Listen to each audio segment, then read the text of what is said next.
Makakasama po natin ngayong umaga si former Congressman Mike Defensor. Ukol po sa balita kahapon na inilabas po nitong si NBI Director Melvin Matibag, may alegasyon po na ito daw si former Congressman Mike Defensor ay nagbigay at nag-alok ng tigli 5 milyong piso dito sa mga tinatawag po na 18 Marines na nandun din po sa Senado kahapon sa naganap nga po na hearing kasama si Senator Alan Peter Cayetano at ang iba pang mga senador. Former Congressman Mike, magandang umaga po. Yes, DJ Chacha, and of course Kong Ted, magandang umaga po sa inyo at sa inyo pong lahat ng nanonood at nakikinig. Maraming salamat po sa oras. Congressman, diretso po tayo. Ito pong alegasyon ngayon ni NBI Director Melvin Matibag. Totoo po ba ito? Nag-alok nga po ba kayo ng 5 milyong piso dito sa 18 Marines?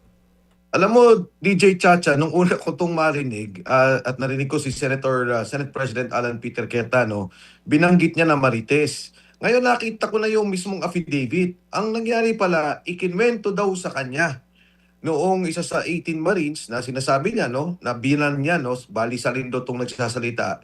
And hindi naman ako kasi nakabura yung pangalan pero parang sinasabi, yun daw ay ipinangako. Kaya ako yung natatawa kasi diba parang ano to, hearsay Ito nga inilalabas nila, bakit ang NBI naglalabas ng isang balita na hearsay?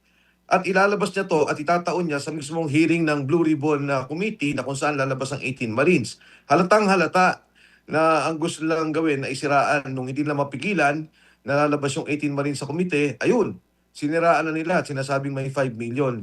Nalinaw naman nung nagsalita yung mga Marines, talagang grabe yung emosyon, no? Nag-iyakan doon. Nakita ko mismo, sa harap ko sila, nung nabanggit nung isa, ngayon ko lang, nung umaga ko rin nalaman na namatay dahil sa cancer. At yun nga, sinasabi niya, wala kaming pera, hirap na hirap kami, kung ano man yung naipon namin, talagang, siyempre, kailangan suportahan yung pamilya, doon na uubos. Siguro, pasalamat ko lang dito kay Atty. Matibag dahil doon sa ginawa niya, biglang nagbuhusan yung mga tao na nagme-mensahe, maging sa social media, sa Facebook, na nagsasabing gusto nilang tumulong at alalayan yung 18 Marines. Inuulit ko, yung affidavit na sinasabi niya, yung binabanggit niya, kwentong kutsero, kwento lang sa kanya na hearsay at walang batayan. Ang binabanggit po dito ng NBI, ang salaysay daw po nung source na lumapit daw po sa kanila, may pauna daw po na halagang 700,000 pesos at babayaran daw in tranches hanggang umabot daw po ng 5 milyong piso. Sir, ano pong sagot nyo dito? Kasi ang sabi niya, isa daw sa mga kamag-anak ng 18 Marines ang lumapit po sa kanya. Hindi siya kamag-anakan. Ang nakita ko yung mismong affidavit, parang binan niya daw yung isa sa 18 Marines. At itong nagsasalita, nagkwento sa NBI, ayun nga, yung binanggit mo, may 700,000 daw, pinangakuan daw ng 5 million. Kung natatandaan mo, DJ Chacha, ganyan-ganyan yung ginawa nila kay Sergeant Orly Gutesa, na sinasabi nila, oy, sabihin mo, na ino-offeran ka ni Senator Marcoleta at ni former Secretary Mike Defensor na para sabihin mo yung mga sinabi mo sa komite. Kaya ako yung natatawa kasi mabuti nga yung kay Orly Gutesa, siya mismo na pinapapirma siya na gano'n ang kanya sasabihin. Dito, kwento ng isang tao sa kanila. Bakit naman naging gano'n? Parang hearsay. Kahit sino pwedeng gawin yun Pwedeng lumapit sa NBI at sinabing inarinig ko, ganito yung sinabi. Para namang walang katuturan ng isang abogado at lalo tigit ang institusyon ng National Bureau of Investigation, papatol sa ganitong kwentuhan. So, Sir Mike, doon po sa sabina ng NBI, haharap po kayo kung sakali man sa June 10? Kakausapin ko yung aking abogado tungkol dito kasi parati naman sila nagkakaroon ng sapina sa amin. Katulad nung una, sinapina na rin ako. Hindi ko maintindihan, ano ba talagang intensyon ninyo? Kasi kung ako yan, ang una kong titingnan, yung gumawa ng affidavit. Ano ka ba?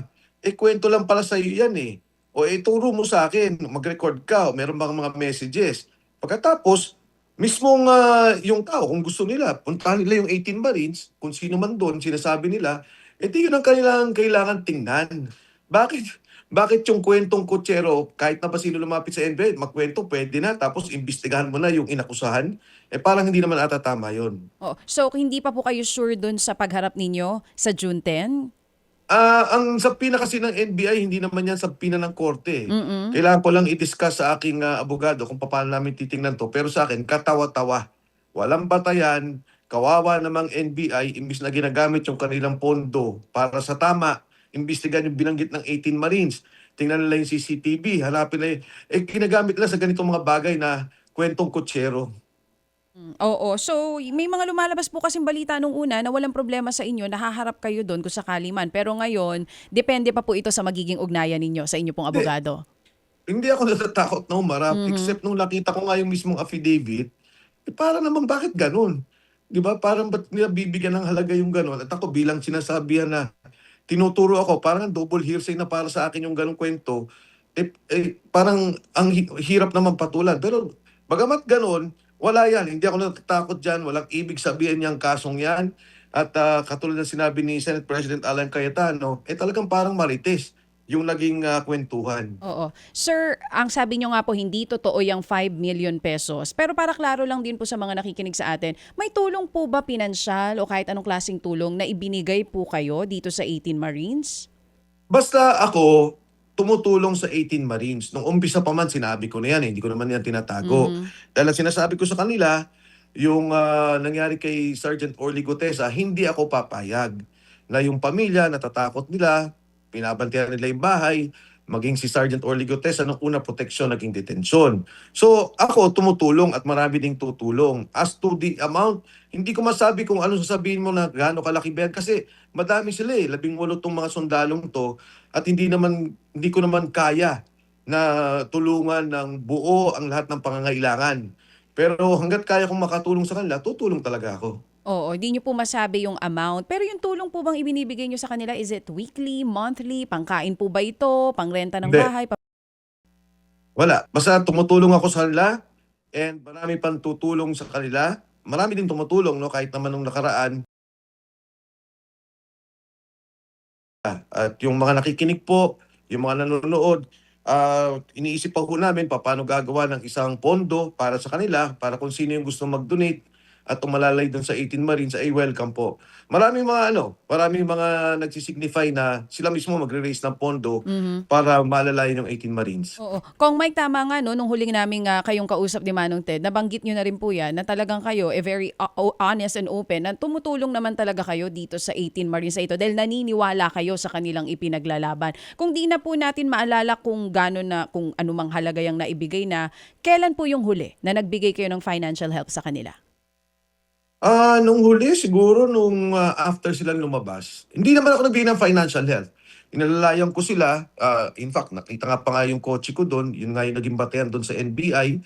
And, kahit papaano yung mga ilang kasama na ako yung nag-o-organize kung papaano sila magtatago, kung papaano sila kahit yung pang-araw-araw na pangangailangan na nakaalalay kami. Hindi lang naman ako yan, ayoko lang sabihin, pero maraming retradong sundalo ang nakaalalay din sa kanila. Oo. Pero sabi niyo po kasi hindi financial help, pero pangangailangan nila sa araw-araw. Paano po ba yung explanation nun, sir? Well, for example, nung mga panahon na yon, siyempre kakain din yung mga tao, nakaalalay ka, 'di ba, kung ano yung mabibigay mo sa kanila, kung ano yung matutulong, Mhm. kung bigas, kung kailangan nila ng mga ulam. Ito yung mga tulong na patuloy naming, ginagawa dahil nga nagtatago sila, hinahanap sila. Ah, Siguro masasabi ko kahit kahapon 'no, sinusundan sila.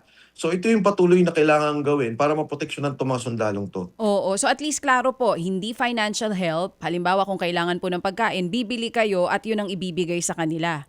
Para hindi makulayan, ganun po ang ginagawa niyo, Basta Kong. kung ano man yung pangangailangan, gagawin namin. Hindi ko masabi na eto lang o ganito lang kasi, Mhm. iba-iba naman, matagal na rin silang nandiyan na nagtatago, matagal na rin naman sila may mga umiikot, gumagalaw. So tuloy-tuloy naman kung ano yung mga pupuwede nating alalay para sa kanila. And you're confident na walang mahahanap na ebidensya po itong sinamatibag tungkol po sa inyo sa pagbibigay nyo ng 5 milyong piso na yan?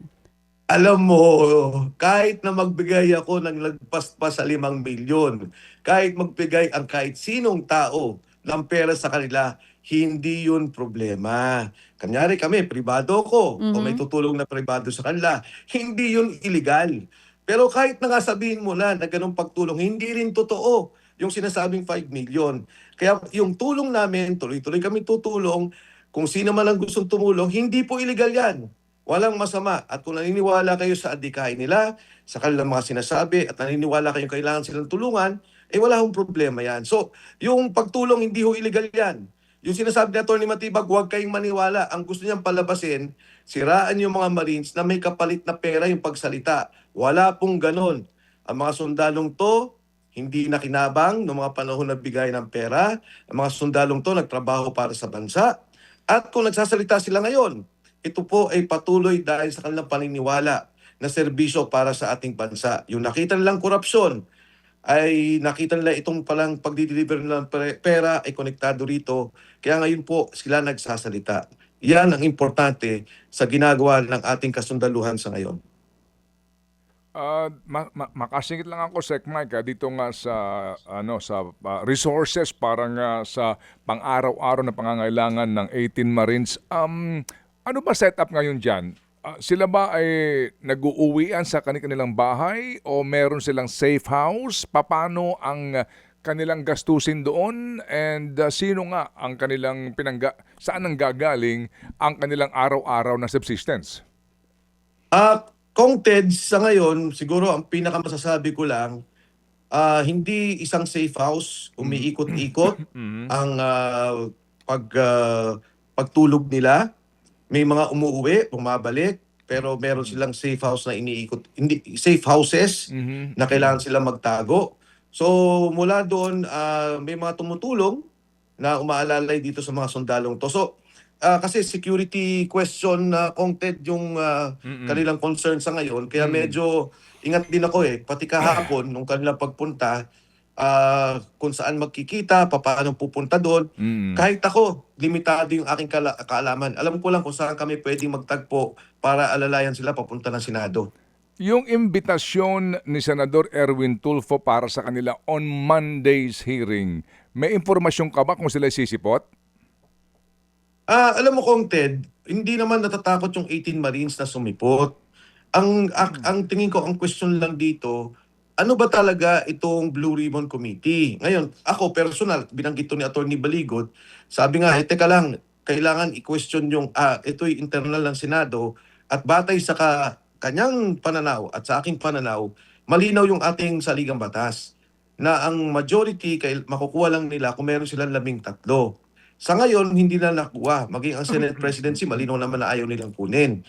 So, batay doon, ang Blue Ribbon Committee ay dapat talaga si Senator Pia Cayetano at nandyan yung subcommittee na pinapamunuan ni Senator Dante Marcoleta. Ang gagawin namin ngayon, Ted, susulat si Atty. Baligot, dahil hindi naman ako ang imbitado, ang resource person ay si Atty. Baligot at ang 18 Marines, na kay Senate President Alan Cayetano. May imbitasyon, ano ang gagawin po namin dito at bigyan nyo kami ng guidance bilang siya ang Senate President ng ating Senado.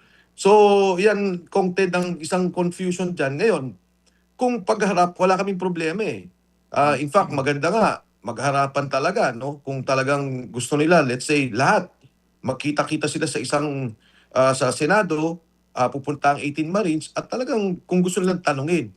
Kasi kung gusto nila talagang ilabas yung mga issue tungkol dito, willing umarap ang 18 Marines. Sige. So, kumbaga, to dissect itong sagot mo, Sec Mike, nangangahulugan na mukhang hindi sisipot kasi you do not honor itong legitimacy ng Gatchalian acting Senate presidency. Parang ganun ang dating. Kasi nga, yun, sa paliwanag mo, mukhang hindi kayo sisipot.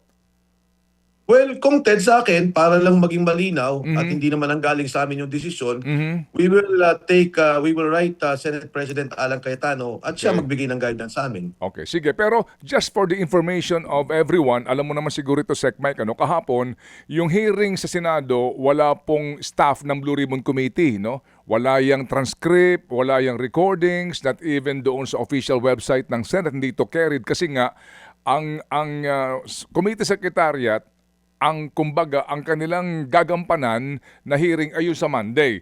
Yan ay palatandaan na yung sa Monday, ang official per record of the Senate, ito, impartial lang ito. Yes.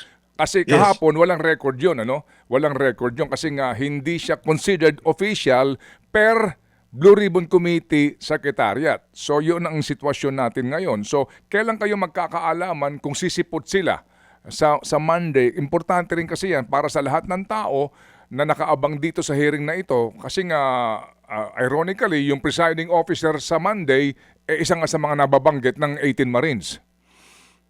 Alam mo, Kongten, naawa ako sa mga staff ng Senado kahit kahapon. Kasi ang laki nga nung kaguluhan eh. Alam mo, pagdating namin doon, actually nauna yung 18 Marines, nakalusot kagad sila. Tapos sabi ko, pwede ba ako mag-restroom doon sa second floor? Di ba, Kongten, nandun yung banyo. Pag-akyat namin, wala. Okay naman. Tapos sabi bigla, teka lang, huwag kayong pumasok.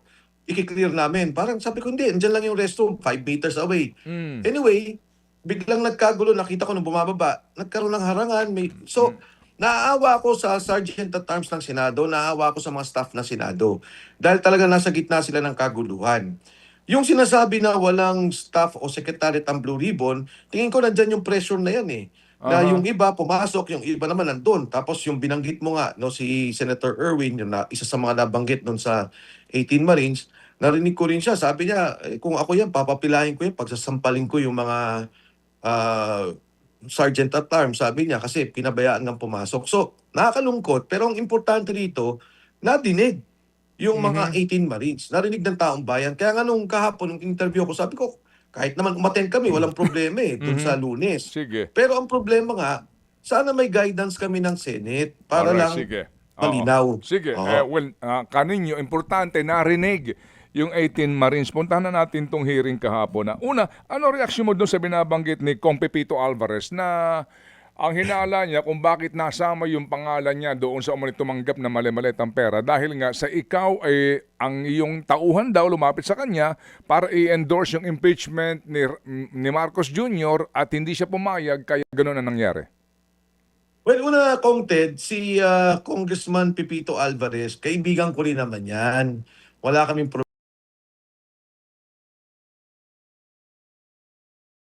staff ko ang lumapit kahit kanino man, kahit sinong congressman. Kasi kung ako yun, tatawag ako sa kanya. Diba? Kung Pipito, pwede ka pang pumirma ng impeachment. Mm. Pangalawa, kong Ted, yung sinasabi ng 18 Marines, wala po akong control dyan. Hindi ako kasama sa pag-draft nung kanilang affidavit. Kaya una, yung tumawag na staff ko o may nagpanggap na staff ko, hindi ko alam. Pero kung ako po yun, lalapitan ko siya, direkta. Kakausapin ko siya kung sakali man. Pangalawa nga, inuulit ko, doon sa 18 Marines, wala po akong control. Marami tayo kong TED na mga congressman, congresswoman na nabanggit doon. Yung iba tumatawag din sa akin, pero wala akong andun eh. Sa 18 Marines po yun. Sa kanila po nang galing yun at dinraft nila yan kasama si Attorney Baligod. Ang critical po dyan, I would think, ay si Speaker Martin Romualdez at si Saldico. Ano Yes. ba yung mga bigayan na yun? Yes. Sino ba yung mga yun at ano yung sirkumstansya? Okay. Yung nga din po mamaya, tutunghayan ko yung mga naging pahayag ni Zaldico at yung kanyang mga informasyon na tugma naman. Oo, sana nga kay Gutesa. Yung, kasi ang binanggit ni Zaldico, malinaw sa kanyang 3 episode ng kanyang paglantad ay yung pangalan ni Orly Gutesa. Nasaan ba si Gutesa ngayon? Kung Ted, siguro maganda ngayon kasi mga 2 weeks ago nakatanggap ako ng impormasyon Aha. na okay na naman siya. Okay siya. Meaning na, paano meaning na okay na siya? Parang ang nangyari, ang pagkakabanggit sa akin, wala siya dito sa Maynila, nasa probinsya siya kung saan man, at hindi naman siya, kumbaga hindi po siya nasaktan, hindi naman po siya, hindi yung nawala, no? Hindi siya pinatay, at yun yung pinapaabot lang na wala naman siyang problema. Okay. Hindi, well, anyway. Kong Mike, Sec Mike, ito lang kasing sinasabi mo na wala kang control, no? Dito sa mga affidavit nitong 18 Marines at si Attorney Baligod ang kanilang kausap dito. As far as you know, nakailan na ba silang affidavit? Isa lang po. Isa lang po. Okay. Isa lang ang kanilang affidavit. If you also remember, nung una namin makapanayam si Attorney Baligod noong Pebrero 26, kasama din to ng mga panahon na ikinakapanayam namin. At kami nga po natawag din sa kanya nga sana nga po mapagbigyan sa panibagong panayam. Kasi doon sa una kong panayam sa kanya, inamin niya na kasi nagtanong ako sa kanya, bakit nasama dito si Leila de Lima sa listahan ng mga tumanggap daw ng maleta sa HOR. And that time, hindi naman siya congresswoman at et cetera, et cetera. Ang sinabi niya sa akin on record ito na It is my error, sabi niya. Sa akin yun kasi sinama ko, sabi niya, yung pangalan ni Ginang De Lima. So tinanong ko siya, bakit ka ako, ikaw lang ang nagkusa naglagay doon kung hindi naman kinekwento yan ng 18 Marines? Yun ang aming napagdiskusyonan. Anyway, so sabi ko nga sa kanya, may mali kasi sa isa. Baka sabihin ng iba, dahil may mali sa isa, baka marami ng mali dyan. So ang tanong namin ngayon, Sec Mike, paano tatangkilikin ng mga mamamayan kung babasahin natin yung mga affidavit na inilabas din at ibinigay sa media nila Ginoong Baligod noong unang press conference nyo na may mga pangalan nga dito. Halimbawa, basta, I beg for your indulgence, Sec Mike, para lang maliwanag mo. Okay, letter number 8 ito, no, sa page 14. Ang sabi po dito, number 43, marami kaming mga nasaksihan na mga mambabatas na nabigyan ng mga pera na nakasilid sa expandable envelopes, paper bags o maleta, ngunit hindi naming alam ang kanilang mga pangalan pero pamilyar ang kanilang mga mukha. Sa ngayon ay ang mga sumusunod na mga mambabatas ang aming naaalala na delivera ng pera dahil natatandaan namin ang kanilang mga pangalan. Letter A, kami, Gumban, Laroder, Bolotante, Orbilio, Galapon at Tube. Ito yung laging maraming kasama daw siya doon sa deliveran. Okay. Kasama si Saldico ay nag-deliver ng 4 na iba't ibang laki ng maleta kay Senador Chis Escudero. Nandito rin yung address. Pangalawa, letter B, kasama dito si Mark Tiksay daw naman, etc. kay Senator Erwin Tulfo. Letter C, Senator Loren Ligarda. Letter D, Senator Bong Revilla. Letter E, Senator Tito Soto. And letter F, Mark Villar na secretary noon ng DPWH. Pero kahapon, wala na yung mga pangalan ni Villar, ni Escudero, at ni Loren Ligarda at ni Bong Revilla. Anong paliwanag kaya doon? Well, una sa lahat, Kong Ted, sagutin ko muna kay Laila de Lima kasi nung binanggit yan, tama yung binanggit niyo, Kong Ted, naging mainit na issue. So ako naman, wala naman akong, hindi dahil na ikaklaro ko yun, pero tinanong ko sila. Sabi ko sa kanila, ano ba itong kay Laila, hindi ko naintindihan. Una, tama yung binanggit mo yung kay Atty. Levy Baligod na ilagay niya na Kong kasi nga daw, congresswoman at the time nung ginawa nila yung affidavit. Pero nung tinanong ko yung mga sundalo tungkol sa mismong pagbibigay, ang nakwento nila sa akin, sabi nila hindi nga lang po isang beses kasi po ganito yung mga mangyayari, ganito yung circumstansya, pati yung kotse, dinescribe nila. Sabi ko, ganun ba? Sa townhomes ang binanggit. Sabi ko, paano nyo nalaman? Sir, kami nagdadala ng mga paper bag. Pagkatapos, iiwan namin doon, mag-uusap sila. Paglabas, yun, dala-dala na. Tapos magpapasok ulit sila. So parang ganun yung nagiging sistema. Pagdating doon sa nabanggit mo, Kong Ted, ng mga senador, kasi nga naman, ang nangyari kahapon, wala naman sila doon. So yung mga nagtatanong, ang tinanong, dalawang tao. Yung kay Senator Tito Soto at yung kay Senador Erwin Tulfo. Kaya yun yung mga lumabas. Kaya nga si Senate President Alan Cayetano binabanggit, oy, pumunta kayo dito. Makibahagi kayo, magsalita kayo. And I would think, kung gusto nilang magpunta doon, magtanong, wala namang problema. Nagkataon, itong dalawa talaga ang napuntirya. Kasi kung napapansin mo naman, Kong Ted, yung naging flow nung discussion, ito binanggit nyo sa ICC, ano ba yung nangyari dyan? O kay Trillanes, parang naging ganun eh. So yung mga komite ang may control doon sa mga pagtatanong, batay dyan sa affidavit na binabasa mo, Kong Ted. Okay, sige. So, sinasabi mo ngayon, Sec Mike, na hindi nagbabago ang statement ng 18 Marines na ito doon sa kanilang salaysay concerning itong mga individual na ito, Escudero, Loren Ligarda, Bong Revilla, at maging kay Mark Villar. Ang mangyayari dyan, Kong Ted, batay na rin sa guidance na committee, gumawa kayo ng individual affidavit. So lahat ng bagay na pinag-uusapan, at ito'y ikaklaro din namin sa Blue Ribbon, kasi ang bawat tao, iba-iba partisipasyon. Pwede siyang nag-deliver sa congressman, sa senador, sa ICC, kung ano man. O pwede namang isang topic. Etong ICC, ano ba yung nangyari? Okay. Kay Speaker Martin Romualdez, sino ba yung mga nag-deliver? Ano ba yung nangyari? Yun ang gagawing individual affidavit, Kong Ted. Batay doon sa narinig ko na Okay. guidance ng Blue Ribbon Committee. Alright, sige. So, yung mga pagkakadawit, kasi nga gusto rin namin makapanayam, again Attorney Baligod, kung nanonood po kayo ngayon sa amin, kami po Opo. itatawag din po sa inyo para nga mas mainam po na kayo rin po makasagot, considering nga ito po yung usaping legal. Pero we're just asking Sec Mike nga sa kanya pong kaalaman so far lamang sa isyong ito. Yung mga question din na sila Arlene Brosas, ito pong sila mismong si si Raul Manuel, no, at itong si former Congresswoman Castro, nadamay sila dito, no. At sinasabi sa HOR din tumanggap ng pera. Yung iba kasi parang ito yung mga nagbibigay ng doubt sa iba, ha, na parang Yes, hindi ka po. panipaniwala. Meron ba sa yung kwento dito? Sino ba mismo, nakita ba mismo yung mga mukha nitong mga dating congressman na ito? Congresswoman na ito? Talaga bang inabot nila yung pera? Ano bang kwento dito? Actually, Kong, yan din yung tanong ko sa kanila, paano nyo nakikita? Kasi pala, Mhm. Kong Ted, ang ginagawa ni Speaker Martin at ni Saldico, Mm-mm. nung sila ay may mag-best friend pa, ang gagawin ni Speaker Martin, bigyan niyo ako ng 20 envelopes, 30 envelopes. So, Okay. ipe-prepare yun ni Saldi, Mm-mm. nila Mark Texay, nila Paul Estrada, tapos ihatid ko niya nila, bigyan niyo muna akong 5. Nandun sila mismo, sa lugar na yun. Mm-mm. Kung ano nga yung bigayan, nandun sila. Pagkatapos, dagdagan niyo pa, pengin 5. Oo. So, ito yung, tapos ito pa, Kong Ted, no? Yung townhomes na sinasabi na sa Forbes Park, may bahay din si Saldi ko dun eh. Parang dun yung bagsakan ng pera. Mm-mm. So from there nagdideliveran na ito nga yung nung matanong ko sila tungkol diyan kasi 'di ba Kong Ted, yung iba nagtatanong, ano ba 'to?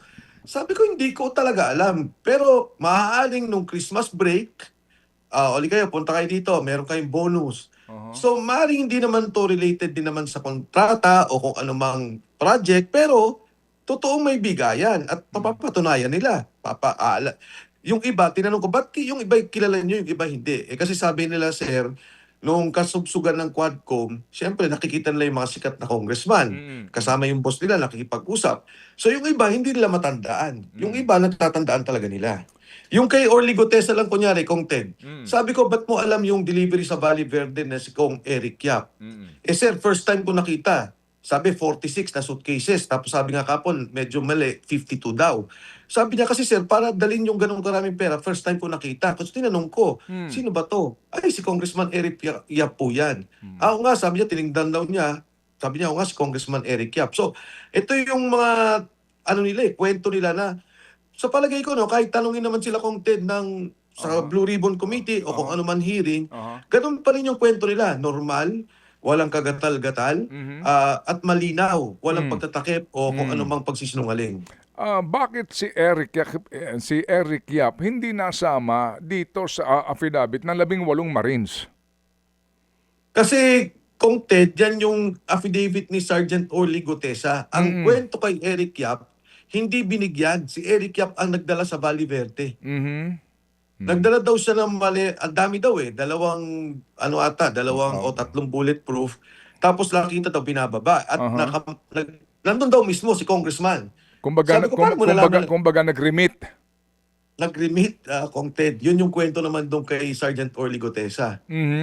Sige. So, Kaya- okay, go ahead. Importante, Kong Ted, alam mo si Mark Texay, si Saldico, at si Paul Estrada kasi hindi lang delivery yung kanila, kundi yung source at Yan nga. pinanggalingan, ano ba yung delivery na yon. Yan nga din ang gusto natin tumbukin dito, by the way, so itong binabanggit mo na nakakausap mo mismo, kasi 18 nga ito, no. Halimbawa, itong si Orbilio at si Galapon, klarong-klaro dito, 2 medium size na maleta, may numero ng address sa Cambridge sa North Forbes Park para kay Loren Legarda.